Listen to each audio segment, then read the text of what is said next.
अस्सलाम वालेकुम बेटा। तो आज हमने 23 से शुरू करना है।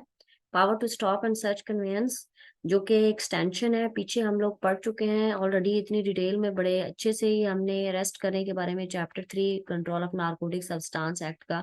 इसमें सर्च एंड इन्वेस्टिगेशन है। 20 में हमने पावर टू इशू वारंट देखा था थॉरोली। इसके पॉइंट्स भी निकाले थे जो कि अभी वीडियोस अपलोड हैं, पड़ी हुई हैं। फिर हमने 21 के अंदर entry, search, seizure and arrest को बड़े अच्छे से ये पॉइंट्स हाईलाइट करके इनके बकायदा पॉइंट्स निकाले थे और हमने इनको देखा था।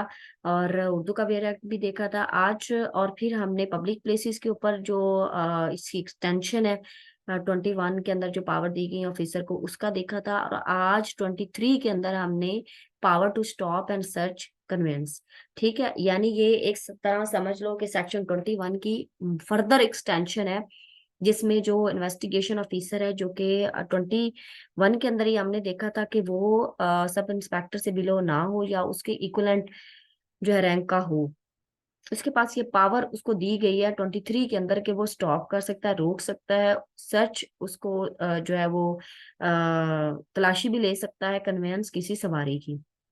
यानी अब ये टाइटल से ही हमें पता चल रहा है, पढ़ने से पहले ही हमें, एक सेक्शन को पढ़ने से पहले ही हमें पता चल रहा है कि अगर जो ऑफिसर है उसको किसी किस्म की इंफॉर्मेशन मिली है या उसका अपना पर्सनल नॉलेज है कि भाई कहीं पर जो है वो कोई ऐसी नारकोटिक ड्रग या साइकोट्रॉपिक सब्सटेंस या कुछ ऐसी किसी ऐसी सवारी में लेके ले जाया जा रहा है, तो वो उसको स्टॉप रोक भी सकता है, फिर उसकी तलाशी भी ले सकता है। तो वो आप मजीद डिटेल में हम देखते हैं कि मजीद ये सेक्शन 23 क्या कहता है।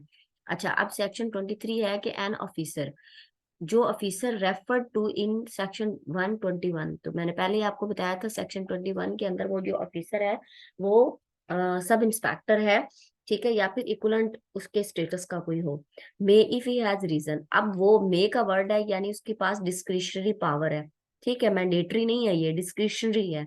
इफ ही हैज रीजन, अब दूसरी कंडीशन यहाँ पे इफ का वर्ड यहाँ पे लग जाता है, उसका मतलब ये चीज होता है कि उसके पास ये रीजन हो, सॉलिड वैलिड रीजन हो। ठीक है, वैलिड रीजन हो के टू सस्पेक्ट, उसको शक हो दैट एनी कन्वेंस, कोई भी सवारी इज और is about to be you to be, यानी या तो वो लेके जा रही है या फिर ले जाने वाली है, यूज्ड इस्तेमाल हो चुकी है फॉर द ट्रांसपोर्ट ऑफ, यानी उसके अंदर कोई नारकोटिक ड्रग, कोई साइकोट्रॉपिक सब्सटेंस, कोई control substance in respect of which he has suspect, उसको शक हो that any provision of this act has been or is being or is about to be contravened at any time। ठीक है, अब ये देखे ना कि जैसे अब कॉन्ट्रावेंट का मतलब यहाँ पे ये है कि वो खिलाफ वर्जी हो रही है। यानी अब यहाँ पर इस एक्ट के अंदर ये बताया गया है कि कोई भी पर्सन किसी भी सवारी को इन चीजों के लिए इस्तेमाल नहीं करेगा। तो अगर वो कर रहा है तो इट मीन्स कि इस काम की, इस ऑर्डर की खिलाफ वर्जी हो रही है ना। और ये इंफॉर्मेशन आ गई है जी आईओ के हाथ में, उस ऑफिसर के हाथ में जो 21 के अंदर ऑथोराइज किया गया है। ठीक है, तो वो किसी भी टाइम पे, एट एनी टाइम वो स्टॉप कर सकता है उस कन्वेंस को।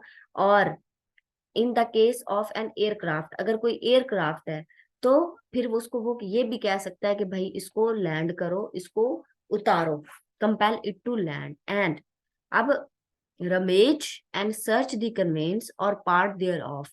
ठीक है, अब देखिए कि बहुत जबरदस्त ये पावर अख्तियार है इसका, एक्सटेंशन 21 का, 22 का, और फिर 23 के अंदर। ठीक है, and examine and search any goods, कोई भी चीज अंदर रखी गई है। यूजुअली ऐसा होता है कि लोग चीजों के अंदर छुपा के, ये जो ट्रक माफिया के लोग होते हैं उनके पास बड़े बड़े हथकंडे होते हैं ऐसी चीजों को कैरी करने के लिए। तो वो कोई ऐसी गुड्स है, कोई चीजें रखी गई हैं तो उनके अंदर अगर छुपाया हुआ है तो उनको भी वो एग्जामिन भी कर सकता है, सर्च भी कर सकता है।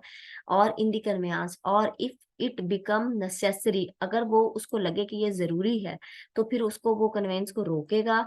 And he may use all reasonable force for stopping it, यानी वो उसको स्टॉप कर सकता है कि भाई रुको। अगर वो नहीं रुकता तो वो उसका पीछा भी कर सकता है, वो उसको कोई हवाई फायर भी कर सकता है, टायर में फायर कर सकता है, कोई आगे ऑब्स्टेकल दे सकता है ताकि ये रुक जाए। ठीक है, क्योंकि ये सेक्शन उसको अलाउ कर रहा है।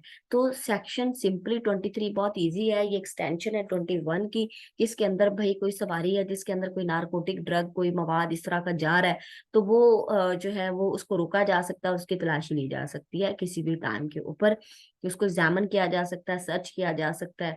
और अगर कोई कोई एयरक्राफ्ट है तो उसको भी वो ऑफिसर कंपेल कर सकता है कि भाई इसको कंपेल टू लैंड कर दो। ठीक है, तो ये सिंपल सा इतना ही था, इतना ज्यादा बड़ा ये नहीं है, छोटा सा है। और हम कोशिश करते हैं कि उर्दू का बेयर एक्ट भी पढ़ें ताकि मजीद 23 हमें अच्छे से समझ आ जाए। तो मैं शो करने की कोशिश करती हूँ अगर हमें हमारे पास अवेलेबल है तो ये देखें कि 23 है कि सवारी को रोकने और इसकी तलाशी लेने का अख्तियार। ठीक है, power to stop and search conveyance. अब दफा 19 में अ, दफा ये 19 तो नहीं आता, ये दफा 21 है, यहाँ पे ये मिस्टेक है। ठीक है, सेक्शन 21 है, में कोई अफसर अगर इसके पास ये शुबा करने की वजह मौजूद हो कि कोई सवारी किसी नशा आवर दवा, ज़हन को मुतासर करने वाली शय या मुंजमत शय के इस्तेमाल के लिए इस्तेमाल की जा रही है या जाने वाली है, जिसकी निस्बत से उसे शुबा शुबा हो कि इस एक्ट के किसी हुक्म के किसी वक्त हुक्म की किसी वक्त खिलाफ वर्जी की गई है, ठीक है, या की जा रही है या की जाने वाली है, तो वो मजकूरा सवारी को रोक सकेगा या हवाई जहाज की सूरत में उसे उतरने पर मजबूर कर सकेगा। ठीक है, क्लियर हो गया।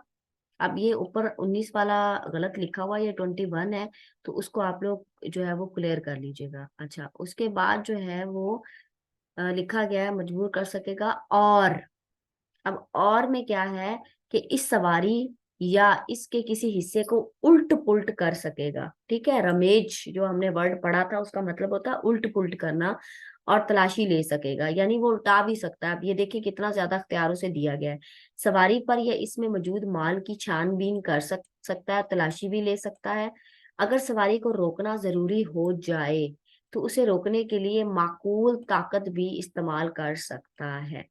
तो ये सेक्शन 20 जो है वो 3 था, आपको बहुत अच्छे से समझ आ गया होगा। और हमने ये बड़ा सिंपल सा सादा सा है, इसमें कोई है नहीं, ये 21 की एक्सटेंशन ही है, मजीद उसके आगे टुकड़े हैं जो वो एक्सप्लेन कर रहे हैं। तो इसको हमने खैर देख लिया हुआ है 23 को। और उसके बाद हम 24 को देखेंगे। इससे रिलेटेड बेटा अगर कोई है, अब जो 24 है आपको ये टाइटल दिख रहा होगा कि under cover and control delivery operations, तो ये इससे रिलेटेड है, लेकिन ये हम नेक्स्ट में करेंगे। अभी 23 से रिलेटेड अगर कोई आपके पास जो है वो क्वेश्चन है तो वो आप लोग पूछिए, इसके बाद हम फिर 24 की तरफ चलते हैं।